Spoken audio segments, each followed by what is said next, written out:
हमारे YouTube channel ज्ञान उपदेश को सब्सक्राइब करें और बेल आइकॉन को दबाएं ताकि आपको हमारी हर वीडियो की नोटिफिकेशन मिलती रहे। हनुमान जी ने लंका में किए थे ये 9 प्रमुख काम। हनुमान जी को जब लंका जाना था तब जामवंत जी ने उन्हें उनकी शक्तियों से परिचित कराया और वे फिर वायु मार्ग से लंका के लिए निकले। लंका के मार्ग और लंका में उन्होंने कई पराक्रम भरे कार्य किए। आओ जानते हैं उन्हीं में से 9 प्रमुख कार्य।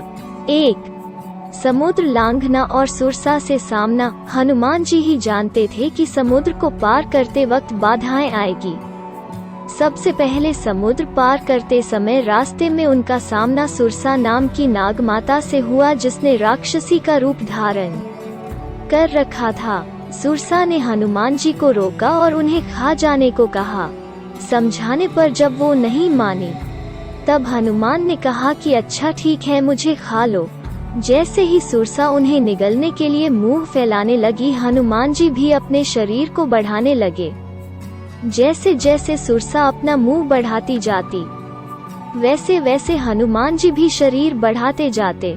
बाद में हनुमान ने अचानक ही अपना शरीर बहुत छोटा कर लिया और सुरसा के मुंह में प्रवेश करके तुरंत ही बाहर निकल आए। हनुमान जी की बुद्धिमानी से सुरसा ने प्रसन्न होकर उनको आशीर्वाद दिया तथा उनकी सफलता की कामना की। 2. राक्षसी माया का वध। समुद्र में एक राक्षसी रहती थी। वो माया करके आकाश में उड़ते हुए पक्षियों को पकड़ लेती थी। आकाश में जो जीव जंतु उड़ा करते थे, वो जल में उनकी परछाई देखकर अपनी माया से उनको निगल जाती थी। हनुमान जी ने उसका छल जानकर उसका वध कर दिया। 3.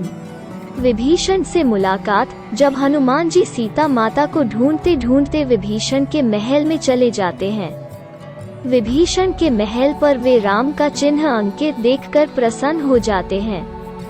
वहां उनकी मुलाकात विभीषण से होती है। विभीषण उनसे उनका परिचय पूछते हैं और वे खुद को रघुनाथ का भक्त बताते हैं। हनुमान जी जान जाते हैं कि यह काम का व्यक्ति है। वे विभीषण को श्री राम से मिलाने का वचन दे देते हैं। 4. सीता माता का शोक निवारण। लंका में घुसते ही उनका सामना लंकिनी और अन्य राक्षसों से हुआ, जिनका वध करके वे आगे बढ़े। खोज करते हुए वे अशोक वाटिका पहुंच गए। हनुमान जी ने अशोक वाटिका में सीता माता से मुलाकात की और उन्हें राम की अंगूठी देकर उनके शोक का निवारण किया। 5. अशोक वाटिका को उजाड़ना। सीता माता से आज्ञा पाकर हनुमान जी बाग में घुस गए और फल खाने लगे। उन्होंने अशोक वाटिका के बहुत से फल खाए और वृक्षों को तोड़ने लगे। वहां बहुत से राक्षस रखवाले थे। उनमें से कुछ को मार डाला और कुछ ने अपनी जान बचाकर रावण के समक्ष उपस्थित होकर उत्पाती वानर की खबर दी। 6. अक्षय कुमार का वध। फिर रावण ने अपने पुत्र अक्षय कुमार को भेजा। वो असंख्य श्रेष्ठ योद्धाओं को साथ लेकर हनुमान जी को मारने चला। उसे आते देखकर हनुमान जी ने एक वृक्ष हाथ में लेकर ललकारा और उन्होंने अक्षय कुमार सहित सभी को मारकर बड़े जोर से गर्जना की। 7. मेघनाद से युद्ध। पुत्र अक्षय का वध हो गया। यह सुनकर रावण क्रोधित हो उठा और उसने अपने बलवान पुत्र मेघनाद को भेजा। उससे कहा कि उस दुष्ट को मारना नहीं, उसे बांध लाना। उस बंदर को देखा जाए कि कहाँ का है। हनुमान जी ने देखा कि अब की बार भयानक योद्धा आया है। मेघनाद तुरंत ही समझ गया कि यह कोई मामूली वानर नहीं है। युद्ध में हनुमान जी मूर्छित हो गए हैं। मेघनाद उनको नागपाश से बांध कर ले गया। रावण क्रोधित होकर कहता है, तूने किस अपराध से राक्षसों को मारा? क्या तुझे मेरी शक्ति और महिमा के बारे में पता नहीं है? तब हनुमान जी राम की महिमा का वर्णन करते हैं और उसे अपनी गलती मानकर राम की शरण में जाने की शिक्षा देते हैं। 8. लंकाधन। राम की महिमा सुनकर रावण क्रोधित होकर कहता है कि जिस पूंछ के बल पर यह बैठा है, उसकी इस पूंछ में आग लगा दी जाए। जब बिना पूंछ का यह बंदर अपने प्रभु के पास जाएगा तो प्रभु भी यहाँ आने की हिम्मत नहीं करेगा।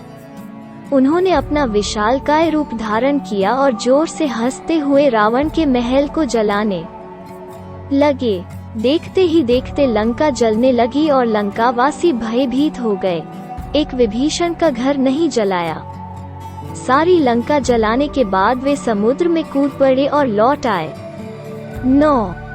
राम को सीता की खबर देना। पूंछ बुझाकर फिर छोटा सा रूप धारण कर हनुमान जी माता सीता के सामने हाथ जोड़कर जा खड़े हुए और उन्होंने उनकी चूड़ामणि निशानी ली और समुद्र लांघकर वे इस पार आए।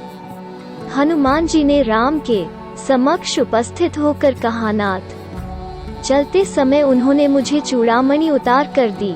श्री रघुनाथ जी ने उसे लेकर हनुमान जी को हृदय से लगा लिया। अगर ये वीडियो आपको अच्छी लगी तो इस वीडियो को शेयर करें और हमारे YouTube चैनल ज्ञान उपदेश को सब्सक्राइब करें।